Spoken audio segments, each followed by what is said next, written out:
daddy आपण एमिति कोन कहउछथि आउ केमिति कहला बुझिबाल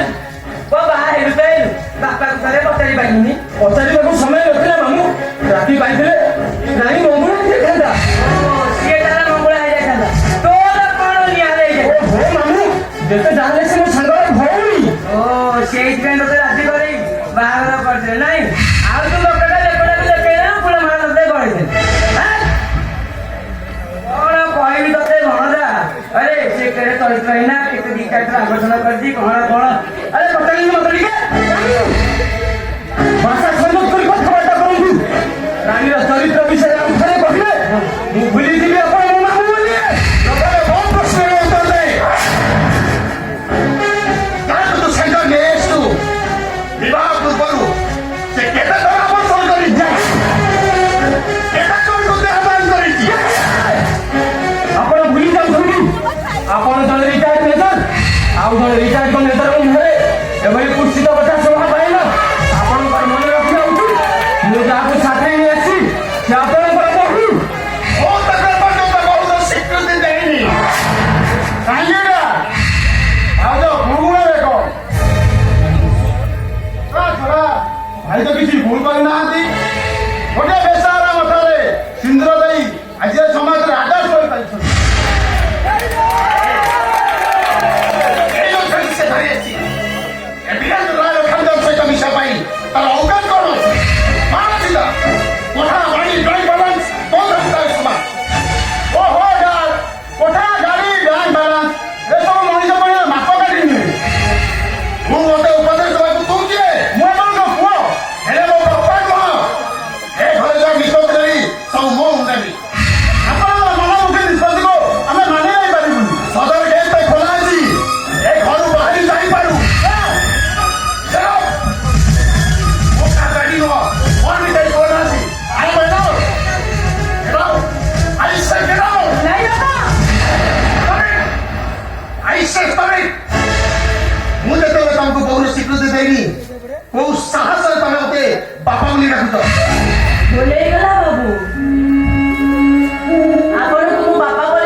अरे दशदिन पालू को साखी रखी मु तुमको विवाह करिछि सुख दुखरे सब भागी हेली आज तुमको दूरे देवी केमिति डैडी जदि से खुशी रहती चलो हमें घर छाड़ी चली जिबा भाई अरे घर छाड़ी चली जिबा ठीक अछि मैं एरिया न परे छात्र की सोई तुम साथी हो साथी चली जाई पारो पूजा होना मो सुना भाईटा पूरा डैडी को मन आघात दबा उचित नुहे ताले तमे मते भी संगे नहीं चलो मो संगे नी जिबू सेदिन नाम सीता बिचारी लक्ष्मण गण एका रही पाइथिले अति घर बड़ बड़ हिसाब रे तमर एई घर रहिबार अधिकार नाही तले घर साना बड़ हिसाब रे मई अधिकार पाइ दिछि मते मोर संगे जिबी तोर जदि से गोटिए इच्छा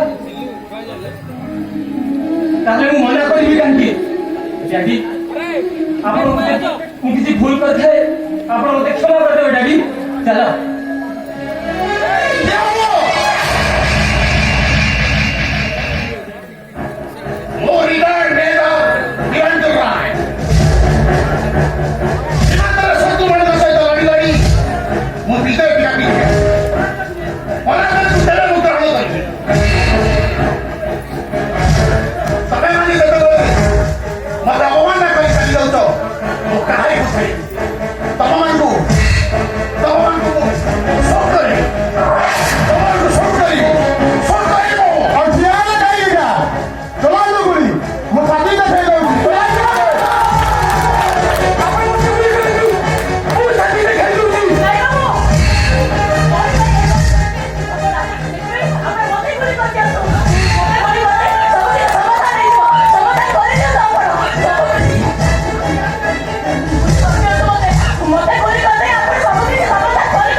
ତାକୁ ମୁଁ ଶୁଟ୍ କରିଦେବି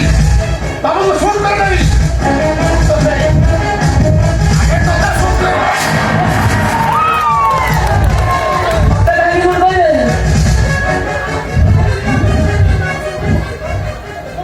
ସାରଦେ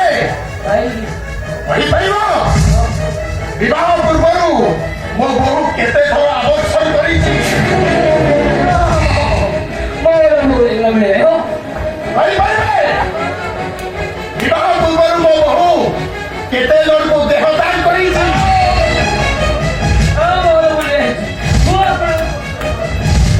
ମତେ କେନ ବହୁମା ଶକ୍ତି ତୁଳସୀ ତାଙ୍କ ଦେହରେ ଜମା କମ ନାହିଁ ଯଦି ବନ୍ଧୁ ହିସାବରେ ଘରେ ରହିବାକୁ ଇଚ୍ଛା ବନ୍ଧୁର ମାନ ସମ୍ମାନ ନେଇ ରୁହ ନହେଲେ ଏ ଦେହରୁ ମୁଣ୍ଡଟାକୁ ଅଲଗା କରିବା ପାଇଁ ମତେ ଖୁବ୍ କମ୍ ସମୟ ଲାଗିବ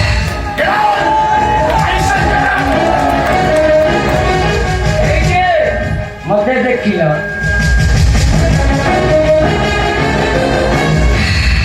ତାମାନେ ଡାଡି ଆପଣ ଏତେ ସମୟ ଯାହା କହୁଥିଲେ ଅଭିନୟ ଆକ୍ଟିଂ ଆଇ ତମେ ଘରେ ଭଗବାନଟାକୁ ଗୋଟେ ଉଚିତ ଶିକ୍ଷା ଦେବା ପାଇଁ ଏଇଟା ଥିଲା ମୋର ଗୋଟେ ଆକ୍ଟିଂ ବାବୁ ଡାକି ଗଲେ ନାଇଁ ବାବୁ ମୁଁ ଆପଣଙ୍କୁ ଡାକି ବୋଲି ଡାକି ପାରିବିନି କାହିଁକି ଜାଣିଛନ୍ତି ଓଡ଼ିଆ ଘରେ ମୋର ଜନ୍ମ ଓଡ଼ିଶାର ପାଣି ପବନରେ ମୋ ଜୀବନ ଗଢ଼ା ହିନ୍ଦୁ ଘରର ସଂସ୍କୃତି ବିଷୟରେ ମୋ ଭାଇ ଠାରୁ ମୁଁ ସବୁ କିଛି ଶୁଣିଛି ଆଉ ଜାଣିଛି ମଧ୍ୟ ମୋ ଭାଇ ମତେ ସବୁ କିଛି ଶିଖାଇଛନ୍ତି ଆଉ ଭାଉଜଙ୍କ ଠାରୁ ଲକ୍ଷ୍ମୀ ପୁରାଣ ବିଷୟରେ ମୁଁ ଜାଣିଛି ତେଣୁ ଆପଣଙ୍କୁ ମୁଁ ଡାକି ନୁହଁ ବାପା ବୋଲି ଡାକିବି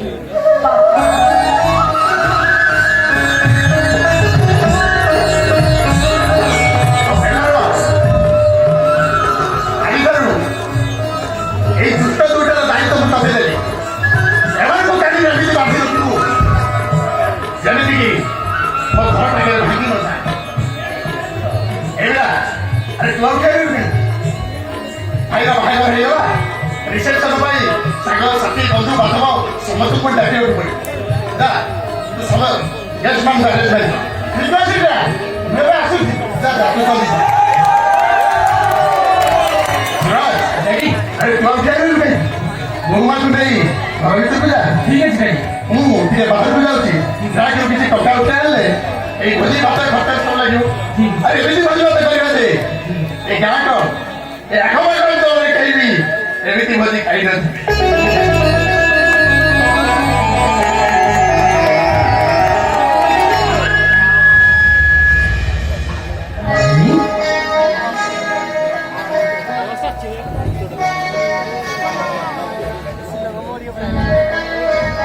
ତମେ ଡରି ଯାଇଥିଲ ନା ରାଣୀ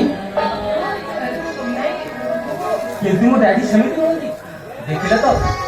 ଆମମାନଙ୍କୁ କେମିତି କ୍ଷମା କରିଦେଲେ ଏଇ ତମେ ଏତେ ଚୁପଚାପ ଖେଳୁଛ କଣ ଭାବୁଛ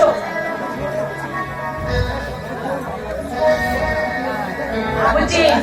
ଏତେ ବଡ ସୌଭାଗ୍ୟର ଅଧିକାରୀ ହବା ମୋ ପାଇଁ ଗୋଟେ ଭଗବାନଙ୍କର ଆଶୀର୍ବାଦ ଆରେ ଆଶୀର୍ବାଦ ନଥିଲେ ତମ ପରି ଗୋଟେ ସୁନ୍ଦରୀ ଶିକ୍ଷିତା ସହଧର୍ମୀ ମୋ ଜୀବନରେ କେବେ ଆସିପାରିଥାନ୍ତା ସତରେ ଏତେ ସୁନ୍ଦର ଖାଲି ସୁନ୍ଦର ନୁହେଁ ସତେ ଯେମିତି ପରି ନାଇଚର ରାଣୀ